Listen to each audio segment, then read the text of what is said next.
Let's be honest. Let's be painfully honest.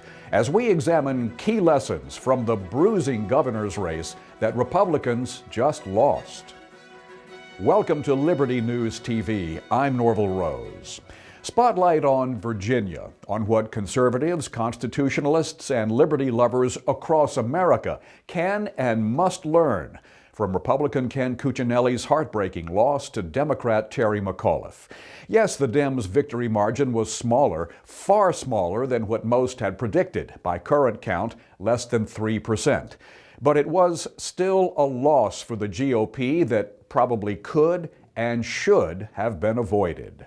Avoided not by running a different candidate, one more moderate than the staunchly conservative, passionately principled Mr. Cuccinelli, but quite possibly the loss could have been avoided if the Republican Party, the GOP establishment, the play callers, power brokers, and kingmakers had actually gotten behind Mr. Cuccinelli in a meaningful and sustained way with money, messaging, and influence. Lesson learned?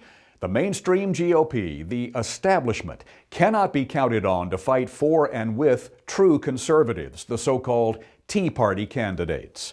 The Republican Party of Virginia, as well as the Republican National Committee, gave token support to Mr. Cuccinelli, token support in the final weeks of the race, right when Cuccinelli was surging and overcoming a huge opinion deficit.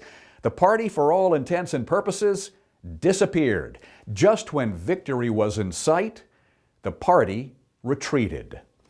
Did the GOP establishment want Cuccinelli to lose? To be spanked and sent home with his tail between his legs? Because he didn't play their game, toe their line, make their deals, conform to their ways?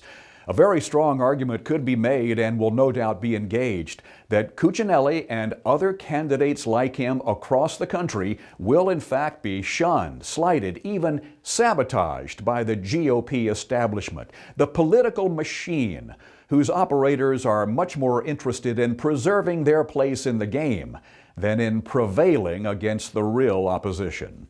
Another important lesson from the Virginia race: Democrats win only by lying, twisting, distorting, and torturing the truth. Of course, this comes as no shock to anyone who observes modern politics, even casually. They also win by crushing the opposition under a ton of money, 10 tons of money. In the final days of the Virginia gubernatorial race, the Republican was outspent by something like 15-1, with massive amounts of money pouring in from outside groups representing abortion rights, union power, and radical environmentalism. And in the face of this flood of campaign funding, big Republican donors pretty much stayed on the sidelines. The grassroots fueled the Cuccinelli campaign, which, keep in mind, still ran a very competitive race and defied the odds makers, despite being woefully underfunded. Other lessons? Obamacare is toxic to Democrats who supported it and continue to support it. Obama himself is not necessarily a plus on the campaign trail. Social issues. They were used very effectively by Democrats to turn away younger voters, especially single women, from important economic issues.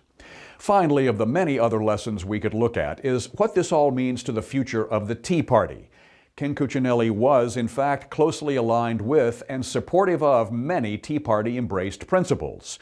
Given all we've talked about in this report, given the disregard and disrespect heaped on Cuccinelli by the GOP establishment, given his lack of big money campaign contributions, and given the power of the McAuliffe campaign, supported by their willing media allies, given all this, the Tea Party movement still proved to be a formidable force in a state that's becoming more blue than red. Now the real question, the question we must all wrestle with and answer. What do these lessons from Virginia teach us about how to pick, position, promote, and propel future conservative candidates to the victories that are absolutely essential to make sure that our republic survives? That is Liberty News TV for today. I'm Norval Rose. Thanks so much for joining us, and of course we hope to see you right back here next time.